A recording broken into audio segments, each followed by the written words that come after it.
ગોંડલમાં નાડકા રોડ પર કોંગ્રેસના આગેવાનોની કાર પર હુમલો. બાઇક પર અજાણ્યા શખ્સોએ કર્યો હુમલો. કોંગ્રેસ અગ્રણી રાજેશ સખિયા ગભરાયેલા હાલતમાં ગોંડલ સિવિલ હોસ્પિટલમાં દાખલ. આજે હાઈકોર્ટમાં રજૂ સખિયા ગોંડલ મામલે કરેલ અરજીની સુનાવણી છે. એફએસએલ, આઈસીબી અને ગોંડલ પોલીસ ઘટના સ્થળે પહોંચી તપાસ હાથ ધરી.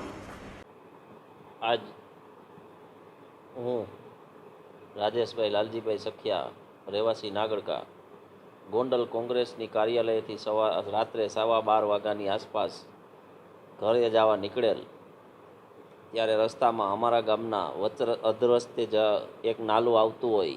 જે નાલાની બાજુમાં ગાડી ધીમી પાડતા પાછળથી કોકે આવી અને મને મારી ગાડીને પાછળના ભાગના કાચને ગંભીર રીતે તોડી નાખેલ હોય, જેથી હું ગભરાઈ જતા ગાડીનું બેલેન્સ ગુમાવી દીધેલ હોય અને મારી બાજુમાંથી 2 બાઇક સવારો અજાણ્યા જેઓ હીરો હોન્ડા સ્પ્લેન્ડરમાં આવેલા હોય અને તેઓ ત્યાંથી પૂરપાટ જોરમાંથી નીકળી ગયેલ હોય અને મારી ગાડી આગળના ભાગમાં જતાં ડાબી સાઈડ ઉતરી ગયેલ હોય.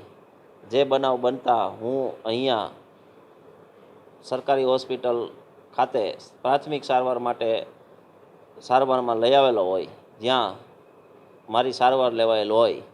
આ બનાવની પાછળ મને લાગી રહ્યું છે કે રાજકીય રીતે હું કોંગ્રેસનું લલિતભાઈ વસોયાનું કામ કરતો હોય, જેથી કરીને સામે પક્ષને અનેક તકલીફો પડતી હોય, જેને કારણે આ મારા ઉપર દહેશત ફેલાવી હુમલો કરવામાં આવ્યો હોય. જે બાબતની આશંકા છે. વિશેષ આ બનાવની તપાસ પોલીસ તપાસને કરવાની હોય છે, જે તપાસનો વિષય બનતો હોય છે. જે તપાસમાં આવે એ સત્ય અને હકીકત એ ગ્રાહ્ય માન્ય રાખવા જેવી.